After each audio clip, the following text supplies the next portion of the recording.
Big breaking చూస్తూ ఉన్నాం. తెలంగాణ ఉద్యమకారుడు మాజీ మావోయిస్ట్ నేత అయినటువంటి గాదె ఇన్నయ్య ఆశ్రమాన్ని చుట్టుముట్టి వందలాది మంది పోలీసులు చుట్టుముట్టి ఆశ్రమంలో పెద్ద ఎత్తున గాదె ఇన్నయ్యను ఒక రూమ్లో బంధించి ఎంక్వైరీ చేసి తనను అరెస్ట్ చేస్తున్నట్టుగా చాలా స్పష్టంగా తెలుస్తుంది. దానికి సంబంధించినటువంటి ఎఫ్ఐఆర్ కాపీ కూడా మన దగ్గరికి రావడం జరిగింది. సో గాదె ఇన్నయ్య తెలంగాణ ఉద్యమంలో 2001 ముందు నుంచి కూడా అనేకమైనటువంటి ప్రజా ఉద్యమాల్లో పాల్గొంటూ తెలంగాణ రాష్ట్ర సాధనలో తన కీలక భూమిక పోషించడం జరిగింది. తెలంగాణ ఉద్యమానికంటే ముందు మావోయిస్టు పార్టీలో ఉండి చాలా కీలక నేతగా ఎదిగి అనారోగ్య కారణాల వల్ల తను ప్రజాక్షేత్రంలోకి రావడం జరిగింది. సో గత 20 సంవత్సరాలుగా తన యొక్క ఆలోచన అంతా కూడా తెలంగాణ ఉద్యమం వైపు ఉంటుండే. ఇప్పుడు కూడా తెలంగాణ వచ్చిన తర్వాత కూడా తెలంగాణ కోసమే తన యొక్క ప్రతి శ్వాస మాట ప్రతిది కూడా తెలంగాణ కోసమే పనిచేస్తున్నాడు. అయితే రీసెంట్గా జరుగుతున్నటువంటి ఆపరేషన్ కగార్లో భాగంగా మనందరం చూసినట్లయితే ఈ యొక్క మావోయిస్టులను ఊచకోత కోస్తున్నటువంటి భారత సైన్యానికి సంబంధించినటువంటి దళాలు ఏవైతే ఉన్నాయో, అదేవిధంగా అమిత్ షాకు సంబంధించినటువంటి దళాలు ఏవైతే ఉన్నాయో వాళ్ళందరూ కూడా ఈరోజు మావోయిస్టు పార్టీలకు సంబంధించినటువంటి వ్యక్తులను ఊచకోత కోస్తూ మావోయిస్టు పార్టీని అస్థిరపరుస్తుంటే దానికి సంబంధించినటువంటి విషయాలన్నిటి కూడా పత్రికాముఖంగా ఈరోజు బయట చెప్తున్నటువంటి విషయం ఎవరైనా చెప్తున్నారు అంటే ఏకైక వ్యక్తి గాదె ఇన్నయ్య మాత్రమే. ఎక్కడ ఎలాంటి మావోయిస్టుల పార్టీకి సంబంధించినటువంటి వ్యక్తులను హత్య చేసినా, ఎలాంటి సంఘటన జరిగినా కానీ వాటి మీద తన యొక్క ఆలోచనతోటి తన అనాలిసిస్ చేసేటువంటి ప్రయత్నం చేస్తూ కొంత ఇన్ఫర్మేషన్ను ప్రజలకు చెప్పేటువంటి ప్రయత్నం చేయడంలో గాదె ఇన్నయ్య ముందుండేవారు. సో ప్రస్తుతం గతంలో 2 నెలల క్రితం ఒక మావోయిస్టు పార్టీకి సంబంధించినటువంటి కేంద్ర కీలకమైనటువంటి సభ్యుడు ఎవరుతున్నారో కాతా రామచంద్రారెడ్డి ఎన్కౌంటర్ జరిగిన తర్వాత ఆయన అంత్యక్రియల్లో పాల్గొంటున్నటువంటి సమయంలో అక్కడ గాదె ఇన్నయ్య ఆవేశంగా మాట్లాడినటువంటి కొన్ని మాటలను తీసుకొని ఎన్ఐఏ బృందం ఆయనను ఇప్పుడు అరెస్ట్ చేస్తున్నట్టుగా తెలుస్తూ ఉంది. ఒకసారి దాని గురించి కొంత డీటెయిల్గా మనం మాట్లాడే ప్రయత్నం చేద్దాం. అయితే ఒకసారి చూద్దాం. ఎన్ఐఏ సంబంధించినటువంటి బృందాలు ఎవరుతున్నారో దాదాపు 4-5 వెహికల్స్లో వందలాది మంది స్థానికంగా ఉండేటువంటి పోలీసులు కావచ్చు, లేదంటే ఇటు ఎన్ఐఏ బృందాలు కావచ్చు. మొత్తానికైతే గాదె ఇన్నయ్య ఆశ్రమం అవుతుందో జఫర్గఢ్లో, వరంగల్ జిల్లా జఫర్గఢ్ ప్రాంతంలో ఉన్నటువంటి మా ఇల్లు ప్రజాదరణ ఆశ్రమం అవుతుందో ఆశ్రమాన్ని చుట్టుముట్టినట్టుగా చాలా క్లియర్గా మనకైతే తెలుస్తోంది. దానికి సంబంధించినటువంటి విజువల్స్ కూడా ఒకసారి చూడండి. పోలీసు జీపులలో వచ్చి దాదాపు ఆశ్రమంలో మొత్తం కూడా చుట్టుముట్టేసి ఒక రూమ్లో గాదె ఇన్నయ్యను బంధించి కొంత ఎంక్వైరీ చేసినట్టు తెలుస్తోంది. అంతేకాకుండా వీళ్ళంతా పోలీసులే, వీళ్ళంతా మాస్కులు పెట్టుకొని వచ్చినటువంటి పోలీసు బృందాలు కూడా చాలా స్పష్టంగా మనకు కనబడతా ఉన్నాయి. ఇక్కడ పోలీస్ జీప్ ఇది. సో ఇది ఒక పోలీస్ జీపు, ఇదొక జీప్. ఈ జీప్లో ఇలాంటి జీప్లలో ఒక 3-4 జీప్లలో ఇక్కడ సంబంధించినటువంటి ఆశ్రమానికి వచ్చినట్టుగా చాలా స్పష్టంగా మనకైతే తెలుస్తూ ఉంది. ఒకసారి దాని గురించి కొంత క్లియర్గా మనం మాట్లాడేటువంటి ప్రయత్నం అయితే చేద్దాం. ఇది గాదె ఇన్నయ్య ఆశ్రమానికి వచ్చినటువంటి విజువల్స్ ఇవి. అయితే ఇది కూడా ఒక జీబు, ఈ జీబు 2-3 జీబులలో వచ్చినట్ట కొన్ని మాత్రమే దొరికినాయి. అసలు గాదె ఇన్నయ్యకు సంబంధించినటువంటి ఏం కేసు అది అనేది ఒకసారి మనం చూసినట్లయితే ఒకసారి జూమ్ చేసుకో. ఇక్కడ నేషనల్ ఇన్వెస్టిగేషన్ ఏజెన్సీ అంటే ఎన్ఐఏ బుక్ చేసినటువంటి ఎఫ్ఐఆర్ ఇది. ఒకసారి చూడండి. బుక్ నెంబర్ 170 సీరియల్ నెంబర్ 046 అంటూ చూస్తున్నాం. అండర్ సెక్షన్ 173 ఆఫ్ బిఎన్ఎస్ఎస్ అంటూ చూస్తూ ఉన్నాం. ఒకసారి మనం అండర్ సెక్షన్ 173 ఆఫ్ బిఎన్ఎస్ఎస్ చూద్దాం. 173 ఆఫ్ బిఎన్ఎస్ఎస్ యాక్ట్ ఏం చెప్తుందో ఒకసారి చూద్దాం. ఇది section 173 of Bharatiya Nagarik Suraksha Sanhita deals with the reporting information about cognisable offences to the police modernizing the FIR. So process by allowing oral electronic reporting, mandating recording, reading, signing and introducing preliminary inquiries for the certain sensitive cases like those involving speech expression before FIR registration అంటూ చూస్తూ ఉన్నాం. So ఇక్కడ ఒకసారి so 173 కింద ఆయనను విచారించడానికి కానీ, ఆయన report చేయడానికి కానీ, ఆయనను అన్ని రకాల ఎంక్వైరీ చేయడానికి ఈ యొక్క కేసు బుక్ చేసినట్టుగా తెలుస్తూ ఉంది. ఒకసారి సస్పెక్టెడ్ అఫెన్స్ ఏంటి అని చూస్తే చాలా విచిత్రమైనటువంటి పరిస్థితి ఉంటుంది. ఒక దేశంలోనే అత్యున్నతమైనటువంటి దర్యాప్తు సంస్థ ఏదైతే ఉందో ఆ దర్యాప్తు సంస్థ ఇంత సిల్లీగా కూడా కేసు పెడుతుందా అనేది ఇప్పుడు మనకు ముందున్నటువంటి ప్రశ్న. it was observed that a video clip was identified on the Telugu YouTube channel మన తొలి వెలుగు URL లింక్ ఇవ్వడం జరిగింది కదా. So of A duration of 16 minutes 40 seconds titled Gada in aggressive on Amit Shah on Maoist encounter. In the footage, Gada Innaiah is seen to have addressed a gathering organized by ABMS, a recognized frontal organization of CPI, and making remarks of support to the CPI and continue the Maoist revolution అంటూ చూస్తూ ఉన్నాం. So అంటే Maoist party చేసినటువంటి ఏవైతే organise చేసినటువంటి ఈవెంట్కి వెళ్ళి అక్కడ అగ్రెసివ్గా మాటలని చెప్పేసి అంటూ ఉన్నారు. మరి అక్కడ ఎవరు చనిపోయింది? ఎవరు? ఒక కేంద్ర మావోయిస్ట్ పార్టీ కేంద్ర కమిటీ సభ్యుడు కాతా రామచంద్రారెడ్డి చనిపోతే ఆయన అంత్యక్రియలకు వెళ్ళడం జరిగింది. అది పబ్లిక్ ఈవెంట్, అదేం ప్రైవేట్ ఈవెంట్ కాదు. కానీ ఇక్కడ ఏం జరుగుతూ ఉంది చాలా క్లియర్గా. In the footage Gade Innaiah is seen to have addressed a gathering organised by ABMS, a recognised frontal organisation of CPI Maoist, and making remarks to support the CPI and continue the Maoist revolution. అంటే చూడండి, Maoist party సంబంధించినటువంటి ఏదైతే organisation ఏది దాన్ని ఒక organisation చెప్తాడు కదా, ప్రభుత్వం బ్యాన్ చేసిన ఆర్గనైజేషన్, దానికి సపోర్టింగ్గా ఏబిఎంఎస్ పెట్టింది అని చెప్పిన దాంట్లో ఆయన మాట్లాడినని చెప్పేసి దాని గురించి ఎన్ఐఏ కేసు పెట్టడం జరిగింది. ఎంత సిల్లీగా ఉంది చూడండి. ఎన్ఐఏ అంటే ఒక పెద్ద పెద్ద కేసు డీల్ చేస్తుంది. మావోయిస్టులతో డైరెక్ట్ సంబంధాలు ఉన్న వాళ్ళు కావచ్చు, టెర్రరిస్టులతో సంబంధాలు ఉన్న వాళ్ళు కావచ్చు, లేకపోతే ఇట్లాంటి యాక్టివిటీస్ సంబంధించి ఎన్ఐఏ కేసు పెడుతుంది. కానీ ఒక పబ్లిక్ ఈవెంట్, అది ఓపెన్గా జరిగిన ఈవెంట్, అది పోలీసుల సమక్షంలో జరిగిన ఈవెంటే కదా అది. పోలీసులు కూడా అక్కడ ఉన్నారు కదా, చాలా పెద్ద మంది అక్కడ. ఆ యొక్క రామచంద్రారెడ్డి సంబంధించినటువంటి దాంట్లో జరిగినటువంటి ఆ ఫునరల్లో పోలీసులు ఉన్నారు, అందరూ ఉన్నారు. సెంట్రల్ ఇంటెలిజెన్స్ వాళ్ళు ఉన్నారు, స్టేట్ ఇంటెలిజెన్స్ వాళ్ళు ఉన్నారు, స్టేట్ సంబంధించిన పోలీసులు ఉన్నారు కదా. దానిలో ఒక వీడియో, ఆయన మాట్లాడిన వీడియోని తీసుకొని మావోయిస్ట్ పార్టీ సపోర్ట్ చేసినట్టుగా ఆయన వీళ్ళు ఎన్ఐఏ కేసు పెడుతుందంటే ఎంత సిల్లీగా ఉందో చూడండి. నాకైతే కామెడీ అనిపిస్తుంది. సో ఇక్కడ అంటే క్లియర్గా అదంతా ఏం లేదు. ఇక్కడ విషయం ఏంటంటే అందులో చాలా క్లియర్గా నేను చెప్పాల్సిన విషయం ఏంటంటే, ఇదంతా చెప్పిన తర్వాత మీకు క్లియర్గా చెప్తా. Address Telangana, Theegalakuntapalli village, Koheda mandal, Siddipet district, తెలంగాణలో జరిగిందట. సో కంప్లైంట్ నేమ్ ఎవరు? మృత్యుంజయ అతిబూది అట. ఎవరైనా ఆయన మినిస్టర్ ఆఫ్ హోమ్ అఫైర్స్, ఎవరు?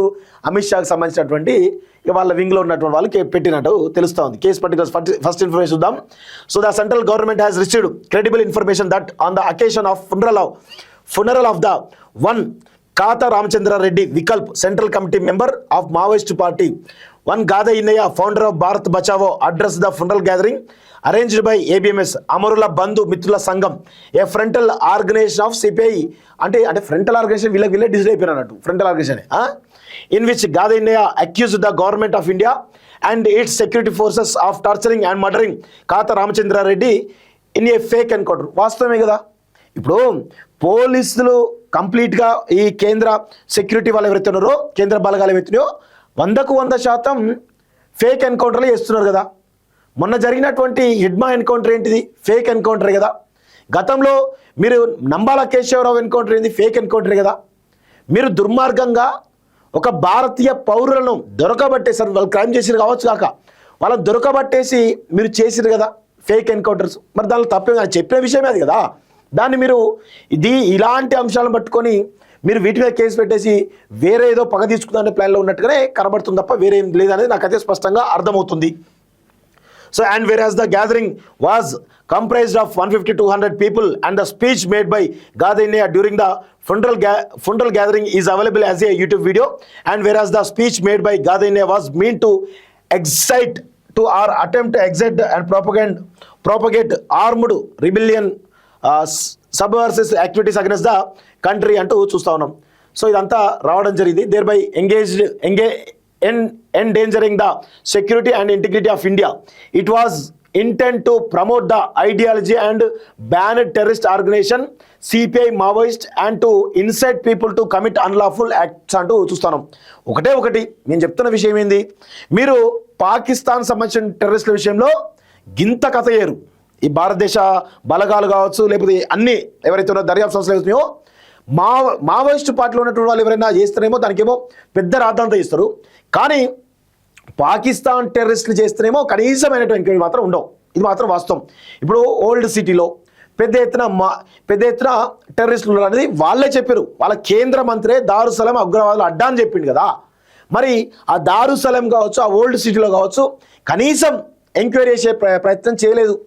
కనీసం దాన్ని చుట్టుముట్టి చేద్దామని ప్రయత్నం లేదు. కానీ మావోయిస్టు పార్టీలో ఈ దేశ మూలవాసులు, ఈ దేశ పెట్టుబడిదారి పెత్తందారి వర్గాలకు ఈరోజు ఎదిరించి అక్కడ ఉన్నటువంటి అడవులను కాపాడేటువంటి ప్రయత్నం చేస్తున్నటువంటి మావోయిస్టు పార్టీ పరంగా చేస్తున్నటువంటి యాక్టివిటీస్ ఏవైతున్నాయో దాని పరంగా వాళ్ళు చేస్తున్నది ఏంది? దేశ రక్షణ కోసమే, అడవుల రక్షణ కోసమే కదా. సరే కొన్ని ఇన్సిడెంట్ జరగచ్చు కాక, కానీ వాళ్ళను లొంగిపోమ్మని చెప్పాల్సినటువంటి భారత ప్రభుత్వం, భారత హోంశాఖ ఈరోజు వాళ్ళని దొరకబట్టి ఫేక్ ఎన్కౌంటర్ చేస్తున్న విషయం ఈరోజు ప్రజలందరూ గమనిస్తూ ఉన్నారు కదా.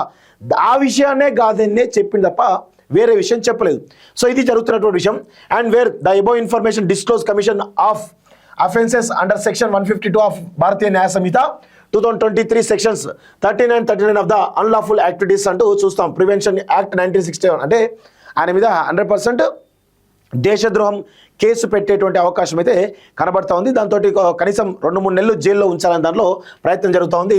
So central government is one of the opinion that schedule offence under National Investigation Agency Act 2008 has been committed and having regard to the gravity offence అంటూ చూస్తూ ఉన్నాం. సో మొత్తానికైతే చాలా స్పష్టంగా ఎన్ఐఏ ఒక పరువు తీసుకున్నట్టే కనబడతా ఉంది తప్ప వేరే ఏం కనబడట్లేదు.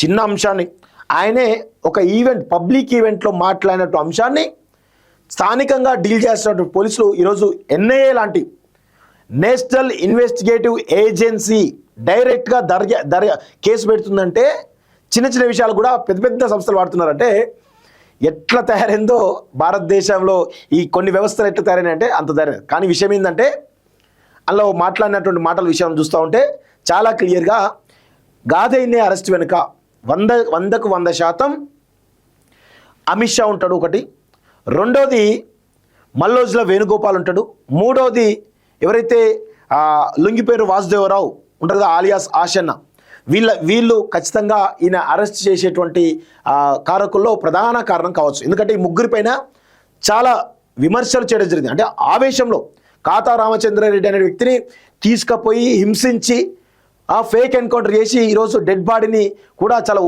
అనేక రకాల కండిషన్స్ పెట్టి ఇస్తున్నట్టు క్రమంలో ఆవేశంతో ఇన్నే మాట్లాడిన విషయం చూస్తాను. అలాగే ఆ వీడియో గురించి మీకు చూపించే ప్రయత్నం చేస్తా.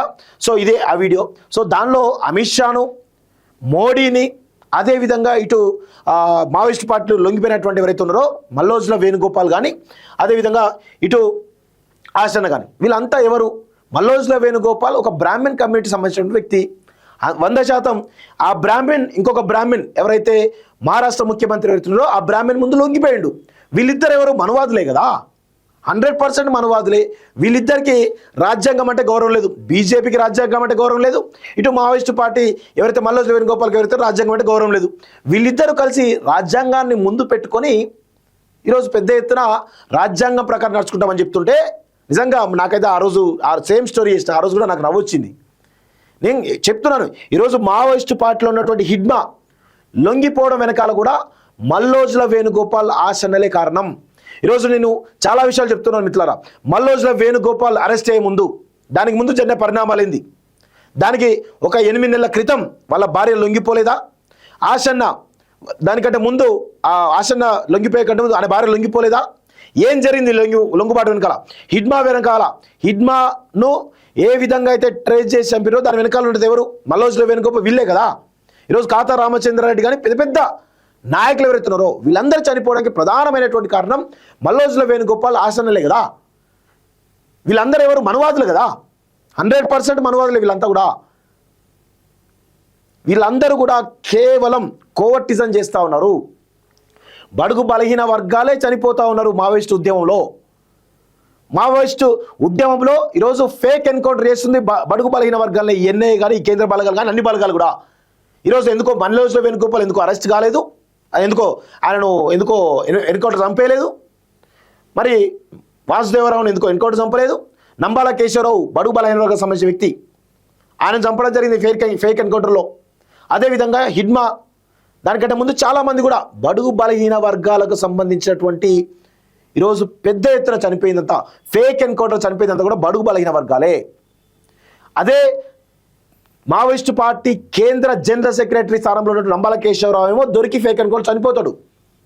కానీ మల్లోజ వేణుగోపాల్ మాత్రం ఆసనలో ఎవరైతే ఉన్నారో వీళ్ళందరూ కూడా వాళ్ళకు కేంద్ర ప్రభుత్వం రెడ్ కార్పెట్ పరిచి వాళ్ళను చేసింది కదా. దీనికి ప్రధానమైన కారణం ఏంది? వీళ్ళే మెయిన్, ఖచ్చితంగా వీళ్ళిద్దరే కోవట్లుగా పనిచేస్తూ ఉన్నారు. మావోయిస్టు పార్టీ మొత్తాన్ని కూడా నాశనం చేయడానికి అందులో ఉన్నటువంటి సీక్రెట్లన్నీ కూడా లీక్ చేస్తున్నది వీళ్ళిద్దరే అనేది విషయం ఈరోజు మావోయిస్టు పార్టీకి పూర్తి స్థాయిలో అర్థమైపోయింది. 100% వీళ్ళే. సో ఆ ఆవేశంలోనే ఈరోజు గాదైనా మాట్లాడడం జరిగింది. ఒకసారి దాని గురించి చూద్దాం. ఒకసారి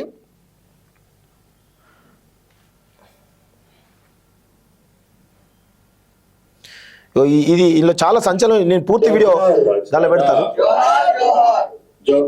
ఇక్కడ చూడండి, కొన్ని విషయాలు చాలా సంచలన విషయాలు చెప్పడం జరిగింది. నీవు మా భక్తితో మా బతుకుతా ఉన్నావు, అనారోగ్యంతో బతుకుతా ఉన్నావు.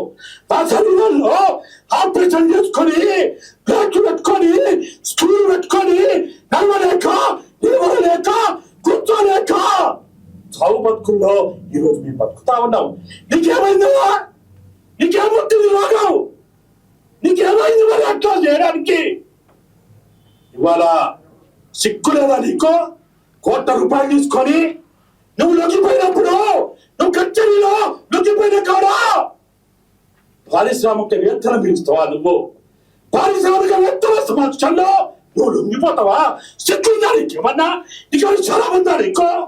మరి ఆ రోజు మేము లొంగిపోయినప్పుడు, మేము సమాజంలో బతకడానికి వచ్చినప్పుడు అనారోగ్యంతో చావు బతుకులో ఉండి ఇక బతకలేమని నేను బయటకు వచ్చినప్పుడు మరి మా మీద తీర్మానాలు చేస్తావు కదా, మా మీద నువ్వు తీర్మానాలు చేస్తావు కదా, చంపండి అన్నావు కదా, కొట్టండి అన్నావు కదా, ఆస్తులు స్వాధీనం చేసుకోమన్నావు కదా. మరి ఈరోజు ఈ తీర్మానాలన్నీ మర్చిపోయినావా? ఈ తీర్మానాలన్నీ మర్చిపోయినావా? వేణుగోపాల్ మరియు ఆశన్న గురించి మాట్లాడుతున్నటువంటి మాటలు అప్పుడే గాలి తప్పినవా? అప్పుడే చోటు తప్పినవా? మీ అమ్మ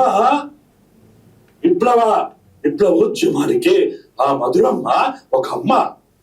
ఆ అమ్మకి గొప్పగా నువ్వు రాసుకున్నావు కదా లేక ఒక్క అక్షరం, ఒక్క పేజీ, ఒక్క వాక్యానం, ఒక్క పిల్లల, ఒక్క లైను, ఒక్కసారి నీకు సిగ్గుంటే, నువ్వు మనిషి అయితే, నీకు మానవత్వం ఉంటే ఆ తల్లి కూడా ద్రోహం చేస్తావా? విప్లవ పార్టీ కంటే, విప్లవోద్యమాని కంటే, విప్లవ సాధ్యుల కంటే ద్రోహం చేస్తావు. తల్లి కూడా ద్రోహం చేస్తావా? ఇదేనా నీ మనవాదం చెప్పేది? ఇదేనా నీ మనస్ఫూర్తి చెప్పేది? ఇదేనా? సో ఇట్లా మొత్తానికైతే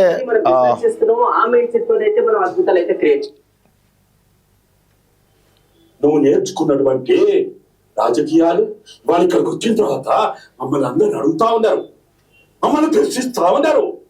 విప్లవకారులు అంటే 40 ఏళ్ళు 50 ఏళ్ళు పనిచేసిన వాళ్ళు ఇట్లా తయారైతుంటే ఎట్లా అని వాళ్ళు అడుగుతా ఉన్నారు. ఏం సమాధానం చెప్పాలి? ఇక్కడికి వచ్చిన తర్వాత ఇక్కడ అనేక మంది అమరుల తల్లిదండ్రులు అడుగుతా ఉన్నారు, నా కన్నాలు పట్టుకుని అడుగుతా ఉన్నారు. విప్లవం అంటేనే, ప్రజా విముక్తి అంటేనే, విప్లవం వచ్చినంటేనే అమరుల త్యాగాలు వృధాగా ఉంటాయి కదా. మరి ఏమైతున్నాయని ఇక్కడ మమ్మల్ని కళ్ళాలు పట్టుకుని అడుగుతా ఉన్నారు. ఏం సమాధానం చెప్తావు? వేణువాసుల గురించి మాట్లాడుతున్నాడు. లేకుండా, శవం లేకుండా, ఏ విలువ లేకుండా ఈయన ఏ విలువ పెడతా ఉన్నాడు. విజయ్ శర్మ అట ఏదో చేస్తా అన్నాడట, మోడీ అట ఏదో చేస్తా అన్నాడట. ఎందుకు ఈ చెరుక పలుకులు? ఎందుకు ఈ బతుకు? ఈ బతుకి ఏం సాధిద్దాం అనుకుంటున్నారు? ఎవరి కోసం బతుకుతాం అనుకుంటున్నారు? కాబట్టి విప్లవోద్యమం ఒక్కరితోటైనా బతికే ఉంటుంది.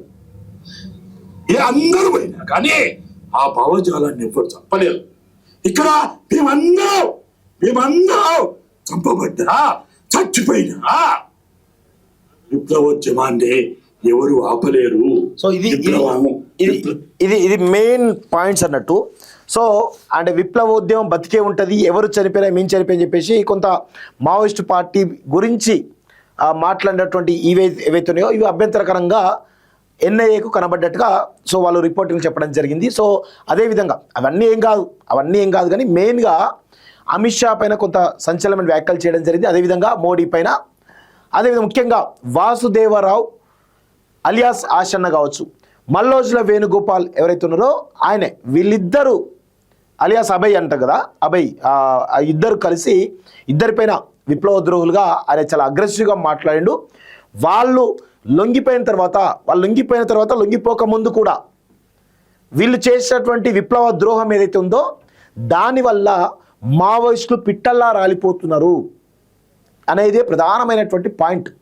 సో అది వాస్తవం 100% మల్లోజుల వేణుగోపాల్ అదేవిధంగా వాసుదేవరావు వల్లనే ఈరోజు మావోయిస్ట్ పార్టీ మొత్తం కూడా సంక్షోభంలోకి నెట్టబడింది. మావోయిస్ట్ పార్టీ యొక్క కంప్లీట్ నాశనం కావడానికి ప్రధానమైనటువంటి కారణం వీళ్ళు లొంగిపోవడమేమో రీసెంట్గా లొంగిపోయారు, 2 నెలల క్రితం లొంగిపోయారు. కానీ దానికంటే ముందు మీరు ఒకసారి అబ్జర్వ్ చేసినట్లయితే వీళ్ళ యొక్క భార్యలు కూడా, మల్లోజుల వేణుగోపాల్ భార్య కావచ్చు, వాసుదేవరావు భార్య కావచ్చు, వీళ్ళు లొంగిపోయేదానికంటే ముందే లొంగిపోతారు. అప్పటి నుంచే కూడా మావోయిస్టు పార్టీలో ప్రధానమైనటువంటి చర్చ ఇంటర్నల్గా జరుగుతూ ఉంది.